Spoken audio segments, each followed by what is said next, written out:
I'm going to be honest with you guys. I know, alhamdulillah, you guys aren't going to mind my brutal honesty. One of the things that's concerned me as I came here, and every nation has its concerns, every country has its concerns, and we have some universal concerns, but something unique that I found here, that I haven't seen in many other places, and it may be a phenomenon in the entire region, is that you guys are obsessed with over-the-top, super luxurious brands. Over the top. Like I saw a billboard for an Alfa Romeo. Like, or like a Porsche or something, or like a Rolex watch, or like, over the top. Oh my God. Like there's no normal commercials here. Nobody's like giving you a commercial for a toothbrush, or like a sneaker, or like a pair of socks or something. Everybody's like walking through a 7-star hotel and the water fountains on their side, and a hawk flies onto their arm, and and they check their diamond, and my God, and you know what that does to a society? You become obsessed with elite brands.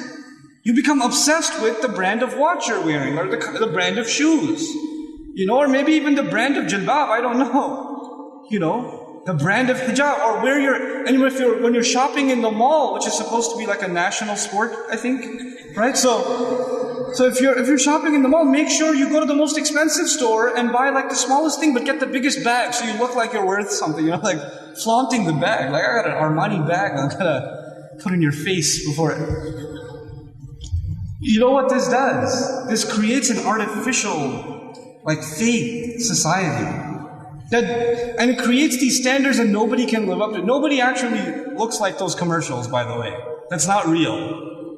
All that's fake. And people get so deluded by that. And then the people around them get deluded by that. If you're really going to be a sahib in this society, make being normal celebrated. Don't celebrate being over the top and posh and overly, luxurious. Celebrate normalcy.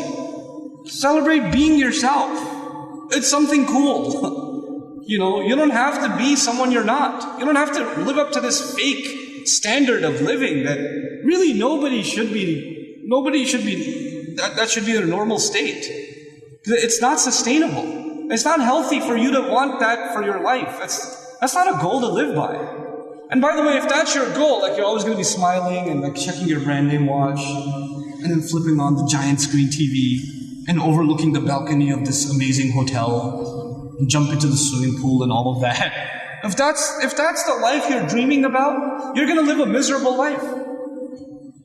Maybe you'll get those things, and people who get those things are still miserable. Some of the richest counties in the United States have the highest suicide rates. They have everything. They have everything, and they have the highest suicide rates. How many like platinum musicians, artists from the United States, Hollywood actors are dying of drug overdoses? They're so depressed with reality that they want to drug themselves up so they don't have to face reality. And they're killing themselves over it. These are not people you want to be like. These are people you want to feel sorry for. You don't want to be like them. It's unfortunate that an entire generation of Muslims all over the world is like going crazy over pathetic, sad cases like Justin Bieber. I feel sorry for the guy, honestly. Honestly, I feel sorry for him. He's a kid. And they've set him up to, they've put this like crazy world around him. And people are like crying and like they're having spiritual experiences when he walks by and stuff. Like, why? Why? This is part of being sahib, being responsible citizens to your people. Setting a standard for what you should live up to.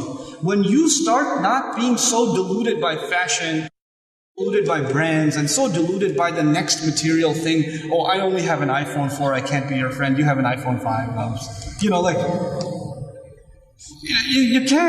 can't be like that. Don't stand in line like 300 people outside the Apple store when the iPhone 5S comes out. Don't be one of those people. It's okay. You will be able to, I promise you, oxygen will still be available. You'll still be able to breathe and live your life if you're not the first one to have it. And about the people who buy it, guess what? They don't keep it in their pocket. They put it in front of them in the musalla, Allahu Akbar. So the guy next to him, 5S. Sami Allahu liman hamida. Like, come on. You know?